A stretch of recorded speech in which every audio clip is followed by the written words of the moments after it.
looking at the beginning where the Bible starts talking about man dealing with God. God creates the heavens and the earth. Everything is cool. Creates man, he still said everything's good.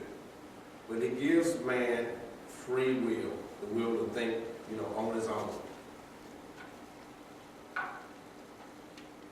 Man, in turn, has the ability to think whatever he wants to think. And so, and this story seems too simple to go back and explain the Garden of Eden. But here, you got everything is provided. He said he's giving man food, the herb for meat, all the stuff in the garden. He said, but don't eat this one. And theology has made this one into something other than what it really, the simple meaning of what the tree of knowledge of good and evil is, we made it into something mystical. That's traditional theology. Most of the ministers never explained what the tree of knowledge of good and evil was anyway. They just said it was a tree that God told them not to eat from. Some said it had apples on it, all kinds of wise tales and stories and fables and myths grew from that.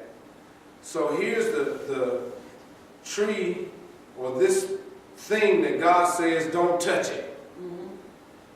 And Eve, the Bible depicts it as Eve, but we know in the beginning it said he called their name Adam. And ministers have created a lot of sermons behind that. But to just sum up the whole movement, they're having a conversation. And they're saying it's Eve and a snake, but we know snakes don't talk. And so this conversation is really in the mind of man. Adam, both Eve and Adam. This conversation in their mind goes, and the Bible says between them and the snake, but this is the way the conversation goes. The idea asks the question, did God say that you can eat of every tree in the garden except for that one?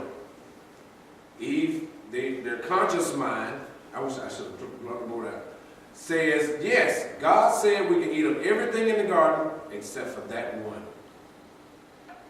Because if we do eat of it, we shall surely die.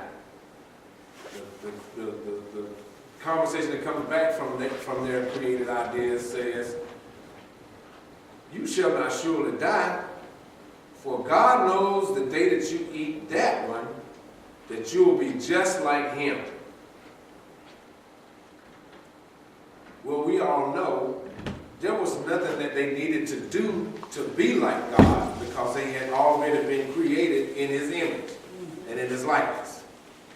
So there was nothing they had to do to be like God.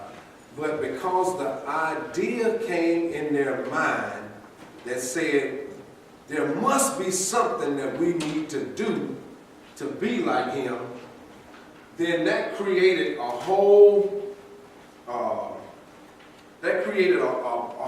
movement in man that was unnecessary, but then again, it was necessary because if God allowed it, God knew it was coming.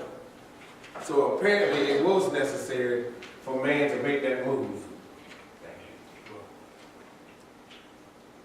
When we're gonna go through this enough, I'm gonna learn it again. About this whole movement in the garden. You get some evolution up there.